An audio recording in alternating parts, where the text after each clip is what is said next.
Bonjour, nous sommes le samedi 23 mars 2024 et nous allons parler des suites des événements qui ont eu lieu la veille dans la banlieue de Moscou, un attentat terroriste perpétré par l'État islamique Khorasan. Alors qu'est-ce que c'est? Le groupe de djihadistes réputé pour leur extrême brutalité est notamment connu pour être l'auteur de l'attentat de l'aéroport de Kaboul en août 2021, juste après les retraits des Américains. Quelques heures après le début de l'attaque dans la salle de concert Crocus City Hall, au nord-ouest de Moscou, la branche afghane de l'État islamique a revendiqué l'attentat qui a fait au moins 115 morts et 121 blessés. C'est comme je disais hier, ils avaient dit qu'il y avait au moins 40 morts, mais vu le nombre de personnes dans la salle et les personnes lourdement armées, c'était plus qu'évident qu'il y aurait au moins une centaine de, de morts. L'État islamique de Khorasan, connu sous le terme EIK, État islamique, a été fondé en 2015 et est considéré comme le plus sanguinaire d'Afghanistan, selon une note publiée en 2021 par l'Institut français des relations internationales IFRI. On ignore pour l'heure si les 4 assaillants présumés, parmi les 11 personnes interpellées en Russie, sont affiliés au groupe terroriste. Le renseignement américain avait collecté des éléments indiquant que l'État islamique au Khorasan préparait une attaque à Moscou. Alors, au début de ce mois, le gouvernement américain disposait d'informations sur un projet d'attentat terroriste à Moscou visant potentiellement de grands rassemblements, y compris des concerts, et Washington a partagé ces informations avec les autorités russes, a déclaré Adrienne Watson, porte-parole du Conseil de sécurité nationale américain. Ah bah ça aurait pu être évité, mais bon.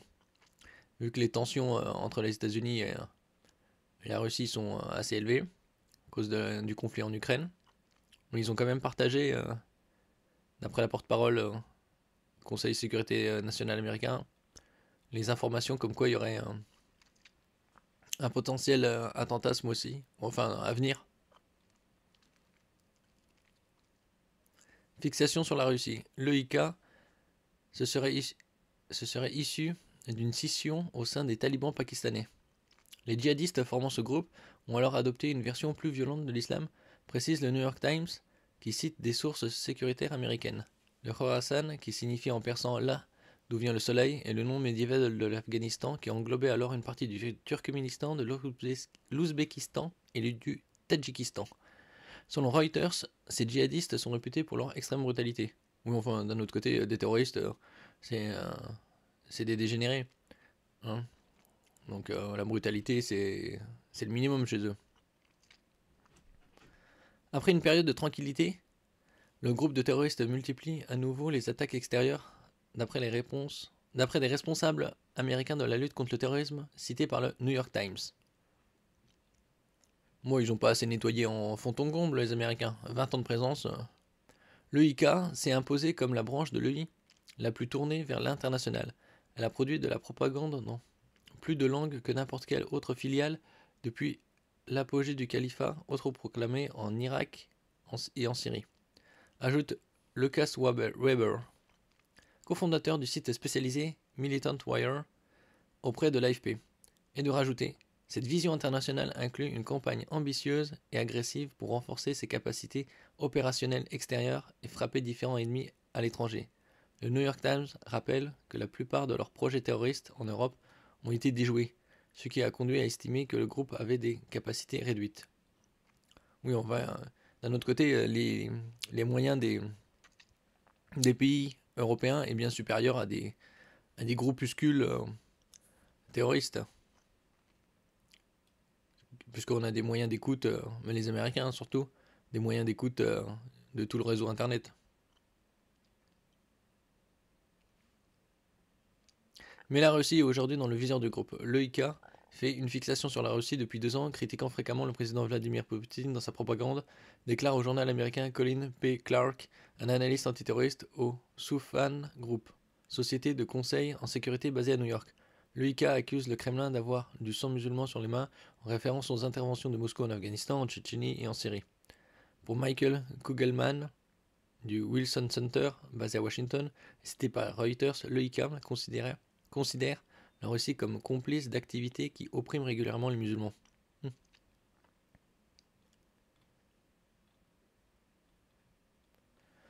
Attentats en Afghanistan et en Iran. Ce groupe de djihadistes est principalement connu pour être à l'origine de l'attentat commis contre l'aéroport international de Kaboul en août 2021, en plein renversement du gouvernement afghan par les talibans. Oui, d'un autre côté, les Américains avaient dépensé des milliers de milliards de dollars dans ces conflits en Irak et en Afghanistan pour quel résultat? Si on regarde la population afghane en l'an 2000, elle était de 20 millions et en 2020, elle avait doublé. Donc, aucun intérêt d'avoir fait ce genre d'intervention. Si c'est à part pour déstabiliser la région. En tout cas, leur travail, s'il était de pacifier la région, il est de très mauvaise qualité. Cette attaque avait coûté la mort de 13 soldats américains et jusqu'à 170 civils. Selon les talibans, depuis, les talibans ont mené une bataille à ces djihadistes en Afghanistan. L'un des leaders du groupe et le cerveau de l'attentat avait ainsi été tué par les talibans en avril 2023. Les dirigeants afghans ont empêché les djihadistes de l'EIK de s'emparer de territoires et de recruter un grand nombre d'anciens combattants talibans qui s'ennuyaient en temps de paix. L'un des pires scénarios envisagés après l'effondrement du gouvernement afghan soutenu par l'Occident, rappelle le New York Times. Oui, ils avaient fait des élections avec leur poulain Hamid Karzai et ça n'avait pas marché, donc ils ont dit oh non, mais il y a du corruption, la démocratie n'est pas encore bien en place, parce qu'il n'avait pas gagné quoi. Plus récemment, l'État islamique Khorasan a revendiqué un attentat à la bombe qui a tué 84 personnes à Kerman en Iran, lors d'une procession commémorative en l'honneur du général de division Qassem Soleimani. En septembre 2022, des militants de l'EIK avaient par ailleurs revendiqué un attentat suicide meurtrier contre l'ambassade de Russie à Kaboul. Ah, c'était déjà il y a un an et demi. Donc, il y aurait... Après, on sait, c'est un attentat qui a eu lieu, mais on ne sait pas combien ont été déjoués en Russie. Après la création du groupe en 2015, l'une de ses filiales régionales les plus actives a vu le nombre de ses membres diminuer vers 2018. Les talibans et les forces américaines leur ont en effet infligé de lourdes pertes, contextualise Reuters. Mais les États-Unis ont récemment déclaré que leur capacité à développer des renseignements contre les groupes extrémistes en Afghanistan tels que IK a été réduite depuis le retrait des troupes américaines du pays en 2021. Ah oui, ça... Après, c'était 20 ans de présence quand même. Pour finalement... D'un autre côté, les Afghans n'ont pas combattu les talibans. Ils avaient bien été formés et armés par les États-Unis et ses alliés. Pour quel résultat? Pour retomber en quelques heures, en quelques semaines. Dans le viseur des autorités, l'EIK reste néanmoins dans le viseur des autorités occidentales. Les Allemands ont ainsi arrêté mardi dernier 2 djihadistes afghans présumés, soupçonnés d'avoir préparé un attentat près du Parlement suédois dans un contexte de menace terroriste élevée dans le pays scandinave après les autodafés du Coran. Oui, bah, d'un autre côté, quelle idée d'avoir importé autant de soi-disant afghans après le retrait américain. Hein, parce que les Américains, ils en ont pas importé de ces afghans chez eux.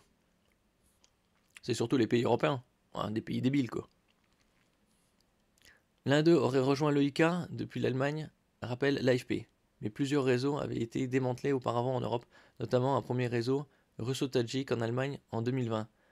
D'autres avaient subi le même sort en 2022 et 2023. Oui, d'un autre côté, s'ils étaient un peu plus radicaux, plutôt que de simplement les arrêter, s'ils ont une fiche qui prouve qu'ils ont commis des attentats terroristes dans divers endroits, c'est liquidation, et puis voilà. Le 7 mars dernier, les autorités russes avaient affirmé avoir tué des membres présumés de l'EIK lors d'une opération dans la région de Kaluga, au sud-ouest de Moscou, les accusant d'avoir préparé un attentat contre une synagogue de la capitale. Le Kazakhstan a confirmé la mort de 2 de ses citoyens dans l'opération. Non, mais tous ces pays en Ouzbékistan, Tadjikistan, c'était des pays de l'ancien bloc soviétique. Après la chute, Voilà, ça a été plus ou moins déstabilisé.